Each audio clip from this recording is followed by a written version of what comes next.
Hi guys, it's me, Teacher Janet. Okay guys, kwentuhan ko lang kayo ng aming munting handog para sa mga indigent pupils and non-teaching personnel. Okay guys, ito ay hindi lamang galing sa aming mga bulsa. Siyempre, may mga sponsors din kami. Galing ito sa mga mababait at generous na mga sponsors.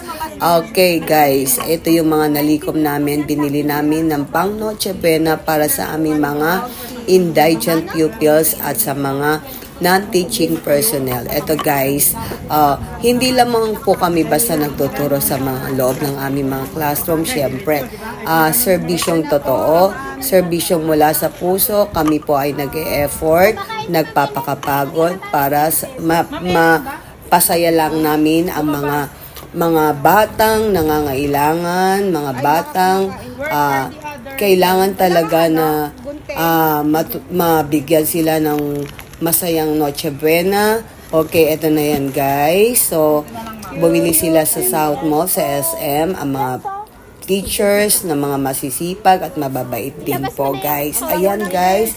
So, maraming pong salamat sa mga parents, mga generous parents, mga friends ko, classmates, mga dating classmates na tumulong sa amin, mga iba pang parents sa mga co-teachers ko, mga nag-donate para makabuo kami ng ganitong pamimigay sa mga bata namin. Okay guys, nakakatuwa talaga kasi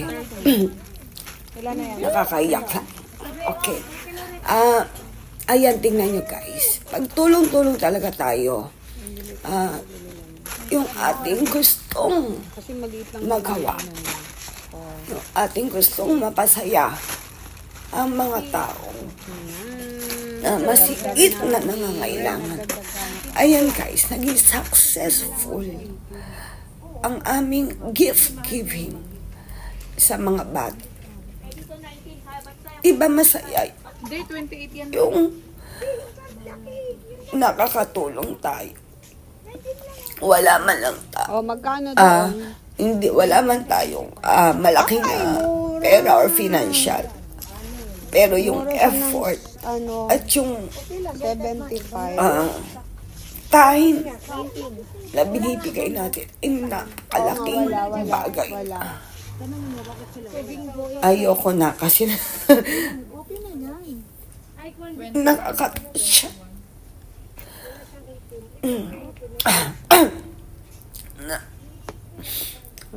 Mababa talaga luha ko. Nakakatouch lang talaga. Hindi yung 39 yan eh. Ay, raisins pala yung 39. Ayan po, nakakatouch lang talaga kasi nakakatouch lang talaga kasi tingnan nyo, di ba? Kung tulong-tulong tapos pagsama-samahin. Ayan po guys. Ay po na. Nakakaiyak.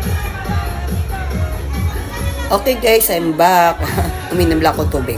Okay guys, ayan, tingnan nyo kung ano yung resulta ng aming gift giving, ang munting handog ninyo at namin para sa mga grade 1 pupils at sa mga non-teaching personnel ay naging successful. Ayan guys, tingnan nyo, nag-start na kaming mamigay sa mga bata. Alam nyo ba guys, pag uwi ng mga batang yan, tuwan-tuwa kasi lalo na yung kanyang mga magulang. Dahil ayan na, meron na silang pang Noche Buena. Binila namin sila ng keso, spaghetti, isang pack ng spaghetti, at saka pansit, at saka mga konting dilata. Ayan guys, hindi maganda dala ang mga batang ito at pati ang mga non-teaching personnel, tuwan-tuwa din po sila. Yung mga nagme-message ng mga magulang, nagpapasalamat para sa ganitong munting regalo para sa kanila. So, nabawasan yung kanilang bibilhin para sa kanilang pamilya. Ayan guys, tingnan yung lahat talaga mga grade 1 teachers ay nagtutulong-tulong. Okay, ayan po guys. Ayan yung aming program sa mga batang ito. Ayan guys, sana taon-taon magawa namin to. Sa tulong ninyo. Ay, ano ba yan? Sa tulong ninyo ng mga generous at mababait na mga sponsors. Ayan.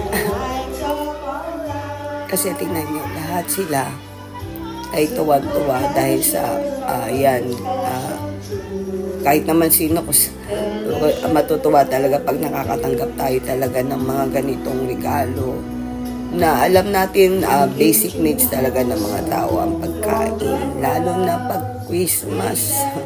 May kahit konting salo-salo at saka sa New Year. Ayan guys, so ayan, tingnan nyo, marami kaming nabigyan mula sa inyong mga binigay.